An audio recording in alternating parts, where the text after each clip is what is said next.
drawing action, resolution, and the Nemo. So the settings will have it at the Great Barrier Reef in Australia, which all the fish live. And the main characters will have the big fish and the little fish. The big fish being Marlin and little fish being Nemo, his sons. And the story will start off with a backstory of Marlin. Marlin enjoying life with his family. Yeah, he had a happy family. And you know, at this point of time, he has like what you call a standard family, happy family package, like nice wife, many kids, bright future. But no, yeah, he's the main character of the story, and main characters are not supposed to have a good time in their story. Yeah, so guess who destroyed his family? That's right, it's this guy. Yeah. A barracuda attacked his family, and despite Marlin trying to save his family from the barracuda knocked him out into a sea animal. And during his unconscious time, something happened to his wife and family.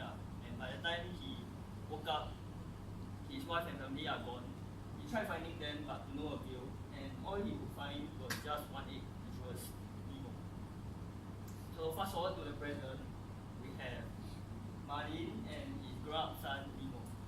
And Nemo, having his first day of school, met up with his friends and teachers at the point. And his teacher, Mr. Ray, Mentor Ray, decided to bring them to the edge of the reef, which was called the drop-off. And Marlin, being overprotective for his son, decided to tag along. So at the drop-off, Nemo and his friends found a boat, which was Teck, the yellow butterfly fish. He saw the boat, and then he initiated a challenge for Nemo to swim to the boat and back.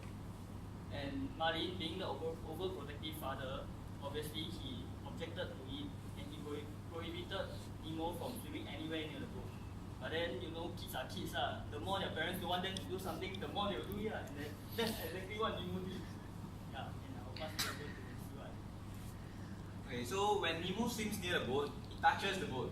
And what happens next? A diver appears from behind and captures Nemo into a bag. And Marlin, upon seeing this, panics and tries to save Nemo. But as he tries to swim after the diver brings out his camera and snaps a photo of Marlin, which happens to blind him. And when Marlin finally recovers, he sees the speedboat speeding away, and he tries to chase after the boat. But he is unsuccessful because the fish cannot outswim a speedboat. Okay, so as Marlin panics, he sets out and immediately swims towards the direction of the boat and tries to find any clues to where Nemo could be heading, or where the speedboat could be heading to, as he wants to rescue Nemo. And he finds this fish as his only clue. This fish is a blue tank named Dory. The catch is that the fish has a short-term memory, so she doesn't really remember much of the details except the part where she keeps repeating that she saw the boat. And Marlin only has this one clue to cling on to. So as Marlin is trying to figure out where exactly the boat went, suddenly a shark appears. The shark, as seen in the picture, is Bruce, the great white shark. At first, they were afraid of the shark, but actually the shark's intentions were to invite them for a tea party, as the sharks declare that they are actually vegetarians, and their catchphrase being "fish are friends, not food." So, as this scenario is playing out, suddenly they find a key clue to where Nemo could be, which is where they found a mask dropped by the diver, and on the mask there is something written on it. So they try to retrieve the mask, but as they retrieve the mask, Dory accidentally hits the mask and has a nosebleed. When this happens, this sends Bruce, which is supposed to be a vegetarian, into a feeding frenzy. Like, he relapses his fish-eating symptoms. And he starts to chase after the two fish, the main character. And as they gradually try to escape, and they finally make it out. However, as they make it out, during the chase, they drop the mask into a deep ocean, which is pitch black, and Marlin, being extremely afraid of the unknown because of his past, where his mother, his wife, and his eggs got eaten. So he merely gives up on the adventure and thinks that it's over. He cannot find any clues anymore.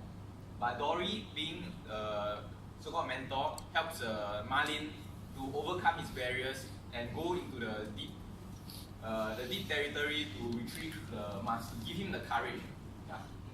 As they enter into the black zone where there is no light and they cannot see anything, they suddenly find a single light source. And this gives Marlin hope, as they can finally see what is written on the mask. So at this point, Dory reveals that she can actually read the human language. So Marlin, with his quick thinking, comes up with a plan. He's going to distract the anglerfish so that Dory can use the light source and read what is the address written on the mask itself. And as Marlin risks his life, Dory finally manages to get the clue and they escape from the anglerfish. Meanwhile, it shows Nemo in the other main character in a different scenario, as the speedboat has arrived at the dentist's office and he is put into a tank with a bunch of other fish. But at this point, there's a plot device, which is the ticking time bomb, is introduced, as the antagonist, Dala, is introduced as Nemo is going to be given as a birthday gift to this so-called fish killer, as you can see in the picture, the dead fish. And Nemo is going to become that dead fish soon. So this builds up the tension, and Nemo desperately tries to escape and asks the rest of the fish in the tank for help. As this is happening, on Marlin's main side of the story, he runs into a key event, which is he meets up with this turtle, and this turtle enlightens him on how to raise a son. So what happens is that the turtle's son actually got swept away by a current. But instead of panicking, this turtle named Crush helps. He allows his son to his freedom and gives him an opportunity to express himself and overcome the hardship by himself. So this teaches Marlin that he can allow his son Nemo as well in the similar fashion, to give him space and allow him to overcome hardship so they can grow as a character. So this shows that Marlin has a personal growth as well. And now I'll pass the time on to David. So meanwhile, while Marlin and Dory are still finding Nemo, something bad happened at the clinic. Dala, the fish killer, has appeared. And while everyone in the fish tank is still in a state of confusion and thinking what to do, Nemo suddenly is being grabbed by the net. And then the quick thinking fish actually thought of a solution. He started playing dead, and because he thinks that all dead fish goes to the toilet bowl and from there he could escape the ocean. But he was wrong. He was getting thrown into the dustbin instead. And just in time, his dad came in with a seagull, and both of them attacked the dentist. And the dentist, he flinched, he panicked, he dropped Nemo on the desk nearby. But the great family reunion we thought did not happen as it turned out, and he saw his fish, his son, upside down. And while we were still recollecting his thoughts, the dentist threw both of them out of the window, and something we did not want to happen has happened, which is Dala picked up Nemo, and she started shaking him vigorously. So his friends saw what was happening, and they started to help him. He flew out of the fish tank like a scene from Angry Birds, and then they managed to cause Dala to drop Nemo into the sea nearby, and from there Nemo thankfully entered the ocean. So after the climax in the foreign action, Marlin and Dory actually made it back to the ocean, and Marlin, thinking that his journey has finished because his entire quest is just to find Nemo, right? This is the purpose of the movie, right? So after he found his son, which is proclaimed dead, he actually thanked Dory and actually decided to go on his way home without his son. So with that, Dory, at that point of time, the very crucial point of time, she actually lost her memory again, lost short-term memory. And with that moment, she actually meets up with Nemo, which actually manages to flush himself down the drain and actually enter the ocean. So there's sort of like actually not really a reunion, but actually met up. And then but the problem is that Dory doesn't really know who Nemo is. But by this point of time, she actually recalls it by seeing the address again, but on a pipe, whereby it says P. Sherman and Sydney. So she actually, all the memory just comes back, and she's like, oh my god, Nemo. And then she actually brings Nemo over to see the very nice family reunion right here. The thing that we did not get to see in the climax. So the audience and everyone is so happy with it. Very good. So just when we thought that the entire movie has ended, the black woman appears whereby a fishing boat actually captures the group of groupers and Dory in this giant net. So the problem here is that Marlin and Nemo actually doesn't need to care about Dory. They actually, Marlin actually did what he needed to do, which is to find Dory, not to save, find Nemo, not save Dory. So now Nemo actually comes up with a plan to save Dory and the groupers. But seeing that Marlin is put into this situation again whereby he might actually lose his only son again after rewriting with him for maybe like 5 minutes, then he's put into a situation whereby should he let his son go and try to save Dory and the groupers, or should he ask Nemo to step back and let them get taken? But thinking back to what Crush, the turtle, actually said to him that he should actually believe in his son more, Marlin actually lets Nemo try to help Dory and the groupers.